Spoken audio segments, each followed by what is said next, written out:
আসসালামু আলাইকুম। সবাইকে স্বাগত জানাচ্ছি খুবই সিম্পল একটি রেসিপি দেখার জন্য। আর সেটা হচ্ছে ম্যাঙ্গো লাচ্ছি। আপনারা সবাই নিশ্চয়ই জানেন লাচ্ছিটা শুধু খেতেই মজার না, সাথে এটা একটা হেলদি ড্রিঙ্কসও।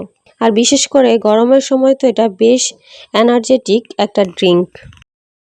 আমি আশা করছি আমার আজকের ভিডিওটি আপনাদের খুব ভালো লাগবে এবং কাজেও আসবে। চলুন তাহলে কথা না বাড়িয়ে চলে যাচ্ছি পুরো রেসিপিতে। প্রথমেই এই ম্যাঙ্গো লাচ্ছি তৈরি করার জন্য আমি একটি ব্লেন্ডারের জাগ নিয়ে নিয়েছি। আর এখানে দিয়ে দিচ্ছি 1 কাপ পাকা আম। আম ছিলে নিয়ে আমগুলোকে আমি এরকম ছোট টুকরো করে কেটে নিয়েছি। এরপর আমি 1 কাপ দিয়ে দিচ্ছি টক দই। আপনারা চাইলে মিষ্টি দইও ব্যবহার করতে পারেন।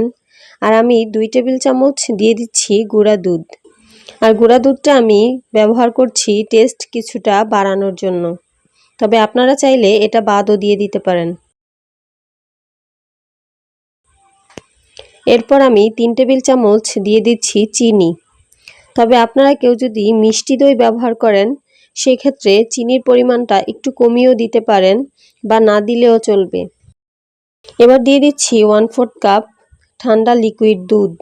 আমি আমার লাচ্ছিটা একটু ঘন পছন্দ করি, তাই আমি 1/4 কাপ দুধ দিয়েছি, তবে আপনারা চাইলে হাফ কাপ পর্যন্ত দুধ দিতে পারেন।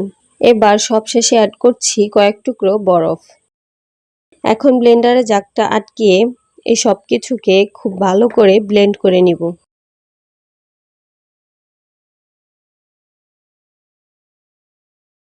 ব্লেন্ড করা হয়ে গেছে, এখন আমি লাচ্ছি গ্লাসে ঢেলে নিচ্ছি। আমি আজকে এখানে যতটুকু লাচ্ছি বানিয়েছি তা দিয়ে 2টো লাচ্ছি সার্ভ করা যাবে। তবে আপনারা যদি আরও বেশি করে বানাতে চান সেক্ষেত্রে শুধু সবগুলো উপকরণ মাপ অনুযায়ী বাড়িয়ে নিতে হবে। তৈরি হয়ে গেছে মজার রিফ্রেশিং একটা ড্রিঙ্কস ম্যাঙ্গো লাচ্ছি।